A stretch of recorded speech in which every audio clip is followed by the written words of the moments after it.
flirted with the privates for a couple of years early in my career, and then I Clearly that liked marriage didn't journalism, so I last. came back to the CBC. That was a little bit, that was my motivation for coming back, because at the CBC, you sit down at a story meeting and you talk about the journalism of the story, and I have been here ever since, because that's just such an essential part of my day and what I do for a living. Here I am. I don't know what my lifer, Doug? I think you're a lifer. I think so. You're officially a lifer. Erin, how about you? How long have you been at the CBC? I began as an intern here in 1999, so 15 years this year, and right in this building, in some previous configurations, but in this building I was an intern in radio. Anyone remember That's a Good Question?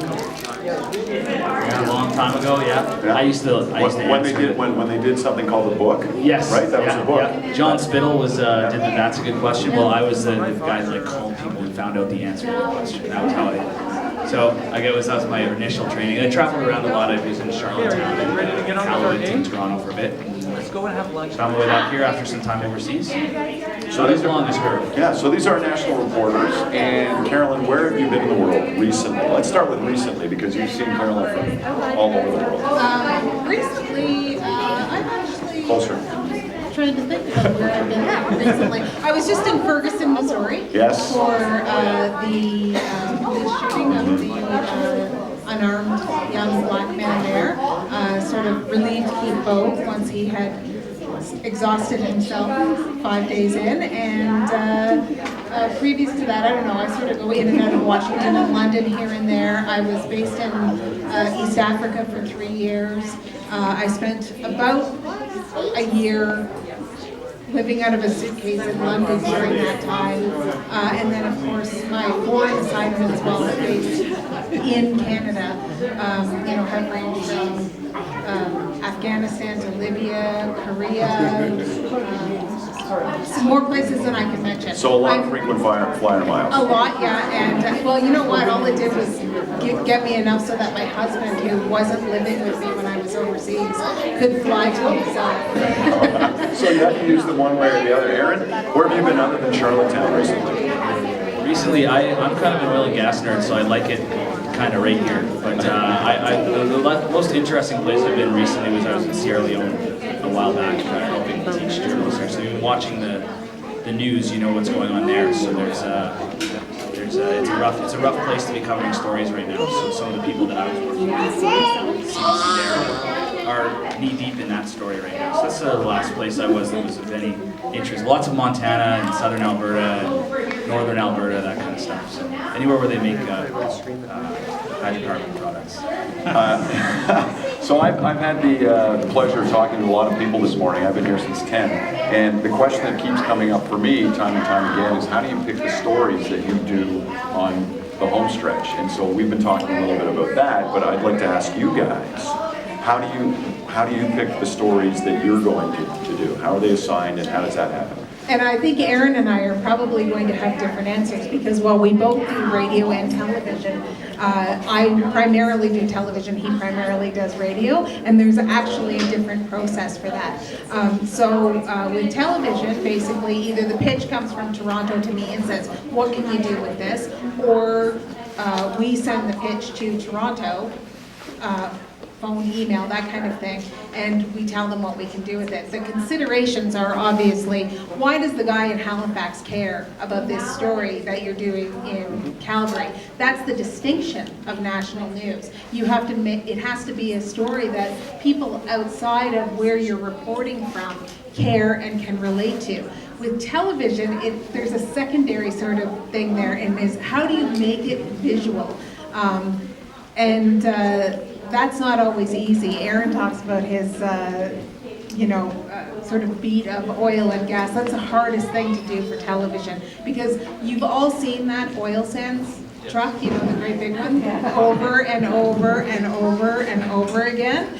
It's the same truck every time. Every time. So that's the challenge in television. We have to try and,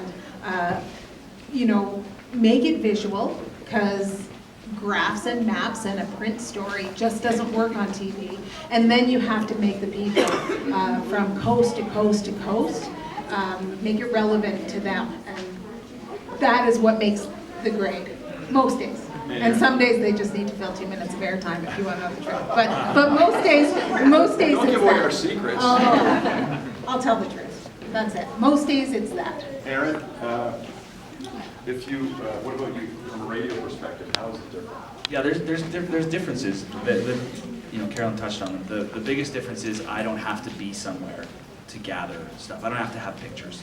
So I can call someone up on an iPhone in Fort McMurray and record an interview, and then I can bring it in your car, which makes it a lot more limber. I can be a lot sort of quicker and responsive, which is why I love radio. And I can kind of transport myself around the province or even around the world. I can have someone from Simon Fraser University in my story just like that. Whereas Carolyn, it's a whole process. You gotta have cameras, and are they doing something interesting on that will be visually appealing, and I don't have to worry so much about that stuff.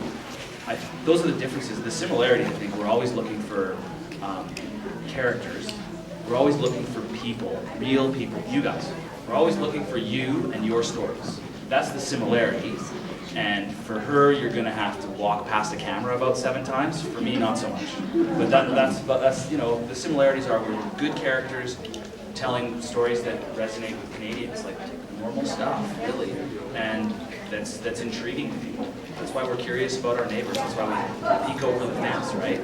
So what makes a story is the same, but how we put it together is very different. One of the My job's easier. other questions that I've been getting all morning too is how has your job changed in the last, because I've been here 21 years as well, how has your job changed over the last couple of decades? And you guys know exactly, yeah, it has changed exponentially. Yeah. So, especially with social media and the digital age, so how does that impact what you do on a daily basis? And it started long before Twitter and Facebook and all of that. It did. It started, when I started being a reporter, I had to file one story for 6 o'clock, and that was it. Now, I might have to be on the morning news at 6 o'clock in the morning, and then file for what we call our syndication service, which means that the local show in Newfoundland or Halifax gets a version of our item, and that's at 1 o'clock in the afternoon. So we'll be doing News Network hits, we'll be doing a syndication story, then we'll be trying to change the story up a little bit, maybe doing more News Network hits in between then, and then change it up for the national. And They probably don't know what a hit is. oh, I'm sorry. When you see, when you're standing in front of a camera, just telling people what the story is, hopefully speaking clearly. Hopefully speaking clearly. So so doing live, that kind of thing. And so as opposed to one story at 6 o'clock, we now do, it's not uncommon at all, to do 8 or 10 versions of the story. And of course, because Carolyn works for the National, she still has access to a cameraman who also edits. But the local reporters now, I was telling people earlier, for the most part, are now editing their stories at their desks. So what they'll do is they'll come back, they'll be out with a camera person, they'll come back, and they will take that tape, and it will be, or in this case, now it's discs, and they will ingest it. And what that means is it gets downloaded into our computer servers. So all that material goes onto the computer, and then everybody at some point across the country will have access to that material too. As soon as it's in the system. So somebody in Toronto or Vancouver anyone. or Halifax, they can download that material. It used to be not so long ago, and you've seen this, we have satellite dishes on the roof, and we still do that occasionally, I guess, is that somebody had to physically take the tape, put it in the machine, and then book some satellite time, and it was very, very labor intensive that way. Now, because of the digital age, the material moves so much quicker, but now all the local TV reporters, for the most part, will edit that material at their desk. So they'll go into a sound booth. Is upstairs open today? Al? Are people going upstairs? No, no. Okay, anyway, so upstairs, where the newsroom is, we have. Desk is messy. They only made us clear up our desk downstairs here. So what they'll do is they'll go into a sound booth after they've written it and it's been vetted. So someone's had a chance to look at it, make sure that it's balanced and it makes sense and the writing's good. Then they will go into the booth, they'll lay down their voice, and then that will be on the server as well. Then they'll sit at their desk and they will edit that story at their desk. And I mean, when I started in radio 100 years ago, we had 1/4-inch tapes that you had to physically cut, right? And someone else usually When I did was it. in There was a journalism technician school, to do it. They trained Yes, us in that exactly, in and you had a 1998. technician doing Yeah. that as well. So it's really changed. But also, Erin, what about, so from a radio perspective, what about that workflow and the online requirements that you take care of? Yeah, well, that's pretty much the best thing you can say about how far things have come is we used to work with razor blades, actual razor blades. And cellophane tape. Yeah, you go home and you can have cuts on your fingers. I went to grad school in '98 to take journalism, and we were learning how to cut on tape, and that was when the digital sort of wave was coming in, and we all learned how to do. Anyone who makes home movies at home knows the difference from 15 years ago when you had 2 VCRs and you were trying to put home movies together, and now you go onto iMovie and it's just so.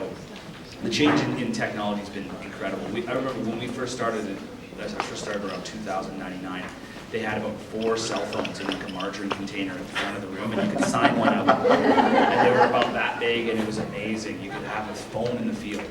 And now I file pieces. I can cut and edit audio on my phone and then send it to a server, and it's everywhere. So Doug and I used to have to check out the big bricks. Yeah, So that's we're right. dating ourselves Exactly. even further That's than right. that. Yeah. That was the cutting edge technology It back then. was, yeah. it's all about online now. Did you sort of do it? Anything. Yes, I have. So how to balance the between the technology and the science? Well, the question is, Yeah. how do you balance the news Are you neutral there or not? when you're in the Middle East? Yeah. And how do you balance your coverage of Palestine and Israel? To tell something you don't like to say, but do you do that? Okay, so there's a Yeah, couple two good questions in there, questions. so I'm happy to answer them. Yeah. I've not been based in Jerusalem, so I wish that Dirks or Sasha was here, because I can tell you it is absolutely a line. It is a difficult line, and it goes beyond outside of Israel and the Palestinian reporting. You can find that conflict almost anywhere, and I mean.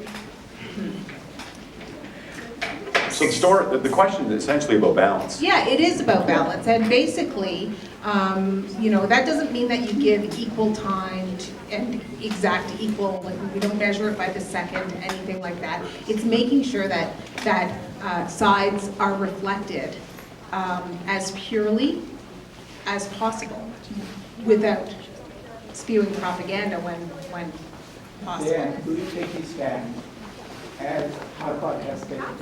Do I take the stand as what? No, the Prime Minister. Do you take the Prime Minister's stand? No. I don't think. We're totally independent. We're totally independent. Okay, Well, I have never had I've been chided by politicians after and said, they didn't like it or whatever. What do you do when your boss tells you? My boss doesn't tell me how to write a story. Yeah, they don't. No, well, we get vetted. We are vetted. Vetting means this is actually a really important question. I'm glad you're asking it because people need to know. So I'll write my script and then I will send it electronically to the desk. That's how we term it. Our vetting process on the national, and they now do a lot of our syndication stuff too, is 2 or 3 people going through the script. They're a second set of eyes to make sure that there is the kind of balance that you would be asking about, to make sure that factual errors, any human being can make them, are kept at a minimum, to make sure that the writing is crisp and tight.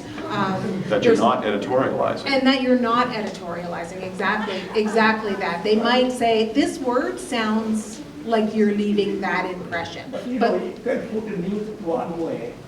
You are telling the side of the others, and you did not tell the lie, but you did not tell the other side.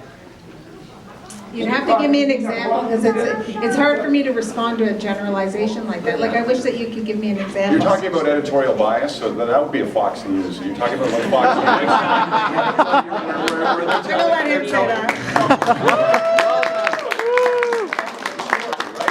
There's no balance there. That's a definite point of view. And the CBC has been accused in the past of having a liberal point of view. And I think our reporters would argue that that's not the case. You're telling a story. I'll say, hello crowd. Yes, hello everyone. This is Carolyn Dunn. She's a reporter for I the National. hold absolutely no political affiliation. I wouldn't and I couldn't. And I don't want to. You tell that why Israeli was killed by the terrorists, right? Yeah. But you did not tell that on the other side there was 1,000 was killed, and they were all civilians. On that side was 5 Israeli. No, we would totally tell that story. We would definitely tell both sides. Yeah, I mean, unless there was some reason, specific reason why you wouldn't. Can I jump in here real quick? Yeah, please. So here's what I've run across. So everybody in this room has an opinion about everything. Right. Our job as trained journalists with many years of working in this industry is to make sure, as much as we can, that you never know what we think. Because what I think doesn't matter. So my job is to, if you're, I don't know, let's say person A is pro-Israeli and person B is pro-Palestinian. My job is to leave neither one of those people happy with my story. That's true. Everyone should be angry. And I'll tell you, if I get a call comfort the afflicted, and afflict the comfortable. If I get a call at the end of a story from either an environmentalist or an oil company saying, "Great story," I go, "Oh," because I mean, the reality is there are always two sides, and what I think that I'm hearing from you, and I hear it all the time, is that when you're watching a story, you're listening for your side. And you never think that your side is being represented as much as it should be, and that's fair, because that's your belief system, right? I'm not talking about you, but in general. So I take great pride in the fact that nobody knows how I lean politically. Nobody knows, and I very much confuse people when I talk. I want people to not have any idea of what I believe, because it doesn't matter. I trust more CBC, and I trust more than CBC leaders. I don't trust that for Fox. I don't trust that for CNN, because I'm getting all those stations. Sure. We do our best. I think that's the best I can say. And then I got three Al Jazeera. I tell you, I trust Al Jazeera and BBC more. Well, the head of Al Jazeera News used to be the head of CBC. That's right, exactly. So He used to be that. He's not running. No, not anymore. But the former head of Al Jazeera is the former head of CBC, so we're all trained by the same guy. Okay, sir. I'm going to cut you off now because this isn't a one-on-one interview. So. I'm not used to answering questions. No, that's good. I mean, It's a great question. But you know what? It is a really good question, and you know what? We strive every single day. Yeah. And do we hit the mark every single day? Probably not. That's why we have an ombudsman. So if you have a problem with it, then please. We appreciate that. Are there any other questions? Yes, sir. Carolyn, you mentioned that your workload has changed over the years, and you left me wondering if that's had an impact on quality. Oh, you know what? I'm not going to sit for a crowd and say that it hasn't. Of course it has. I mean, doesn't everybody wish that they had more think time to really, doesn't everybody wish that they could get that one more phone call in, that one more interview? I don't think that we are putting nonsense on the air because of it, but I think it's a struggle every single day. When we have a big story, when we have a high demand story, it is a struggle every single day. They do try to sort of funnel resources when we're under higher demand. Because you have to remember that the people who are my superiors are journalists too, right? They get it, even if they haven't been in the field recently. So yes, it has. Would I like more resources? Yeah. I mean, yes. But you're getting And- paid 6 times as much, aren't you? Oh, yeah. Al? Can I? Al, the room, he's gonna make that happen, the 6-time salary increase? You heard it here. I just, if I could say one quick thing, it's also, that's the less, doing less or more with less is not just the CBC thing. It Yeah. is Everyone. If you read newspapers, if you listen to other radio stations and television, so it's not a woe is me. No. The broadcasting and news industry has radically changed over the last 10 or 15 years because of the internet and a whole bunch of other things, funding models, and just a quick plug for the CBC though. As all of the other media industries around the country, around the world are struggling to make a go of it and doing more with less, I believe, and I will say something that I believe. I believe it is very important to have a strong public broadcaster that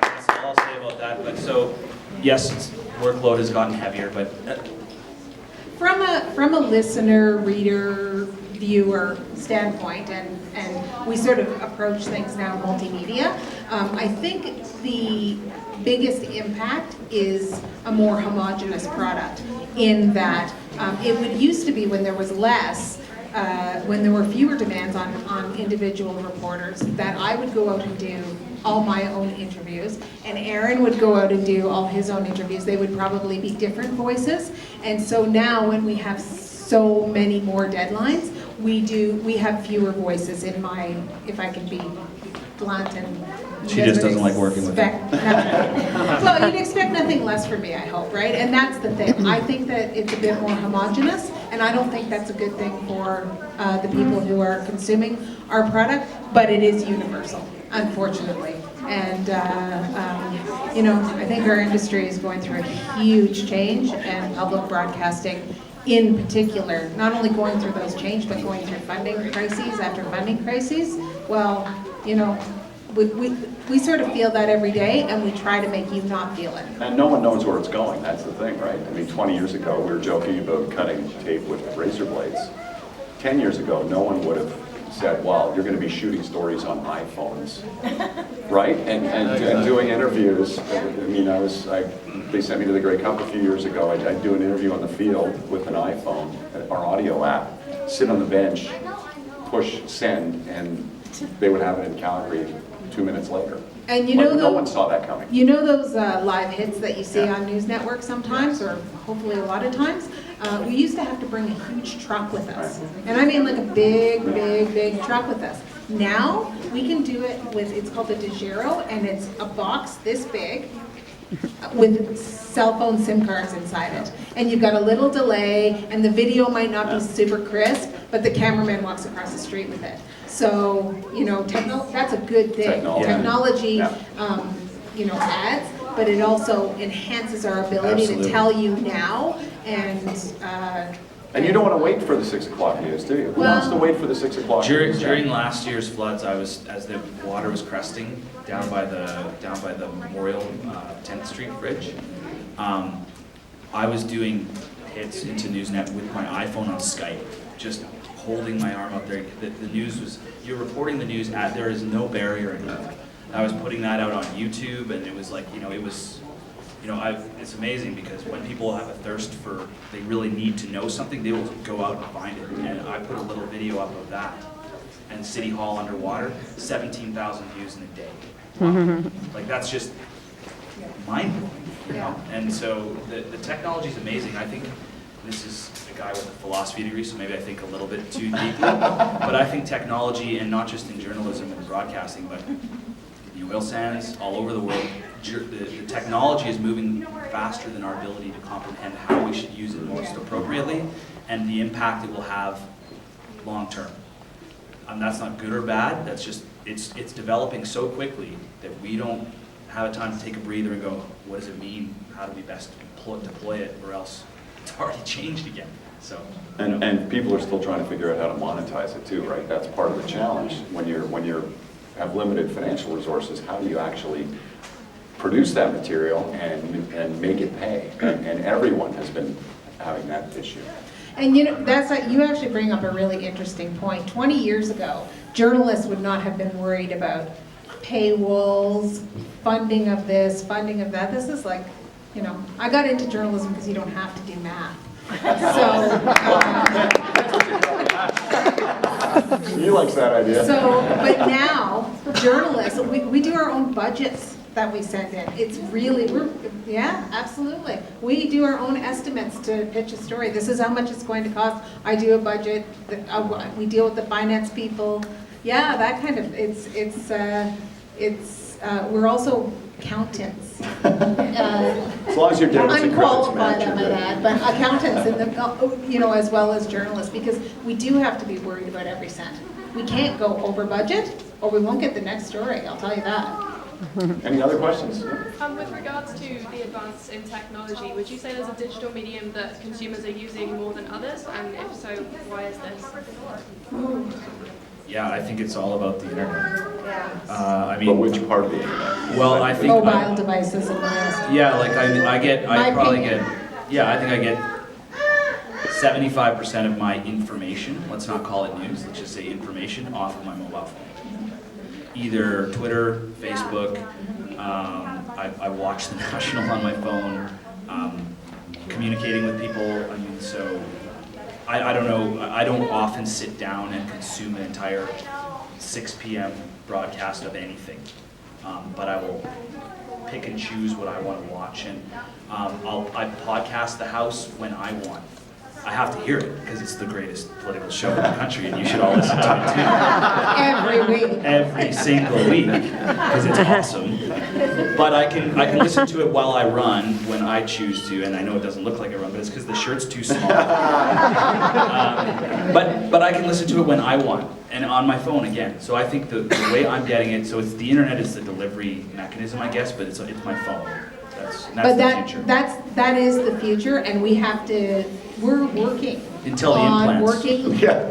Well, we are. We're working on how we bring our product to that and what that product looks like. But in the meantime, we're still serving traditional media lines, and so I'd say that that's a big challenge for us. Like, we're not going to sort of go, oh, well, the internet's the way of the future, so the National's not on the air And the anymore. internet is nothing without the content on it. Right. So I It mean, doesn't create itself. You know, it would just be, you know, a lot of X-rated Russian sites if we didn't put news on, right? I mean, How did you pull that one out? I did a story a while ago. No, but I mean, it doesn't really change what we do. It's just how what we do is delivered, right? So, you know, I really love Alberta at Noon. If anyone here listens to that show, so I like to catch that, but I'm rarely sitting at a radio, but I've always got my phone, so I can catch a bit of it, right? But if Don O'Callaghan isn't putting that show on, I just got a phone and I'm waiting for someone to call. No one calls. Yeah. Or he tunes in at 3 o'clock for the home stretch. Yeah, well, no, the home stretch I actually do see. It also creates, to me, the delivery method where people can pick and choose what they want. It creates a bit of a journalistic quandary, really, because you know that the story from Jerusalem on what's going on in the Middle East today is very, very important, but truthfully, The giant potbelly pig is going to get more hits. Yeah. Exactly. Truthfully, the celebrity news often gets more clicks. So that's something that we have to figure out. Do we do the stories that are only going to get clicks? Or do we do the stories that are really important? And one more plug for public broadcasting. That is why it's important not to have to worry 100%, especially in radio, about advertising and stuff like that. Because we don't have to have all the potbelly pig stories. We can have some didactic stories. we like the potbelly I pig. liked the potbelly pig We do, story, but sorry. they don't have to be. It doesn't have to be an entire 10-minute segment. No, We can and- have some. And you few know, people will admit, because we do research and surveys, and few people will say that, they will say, well, I'm very interested. They'll say, I'm very interested in politics and what's happening, and then we track our hits on cbc.ca/Calgary. And they click Lindsay Lohan. They do. And of course they do, sure they do. they do. But, and that brings up another thing. How has the writing changed as well? Because now, with online, we have a strong online presence. There are people whose jobs it is to teach journalists how to write a headline that will get you to click on it. So how does that impact the writing too, Yes, right? and it's, I mean, the styles have changed as well. It's a journalistic struggle to not program to clickbait, right? It just is. You have to just be committed. I think, sitting at my desk that, sure people like that stuff and we have to do that stuff sometimes, but it doesn't have to be all we do. We have to do the real stuff And too. writing for the ear or writing for the eye is very different than writing a print piece, right? And they're all skills. They're all, and I am not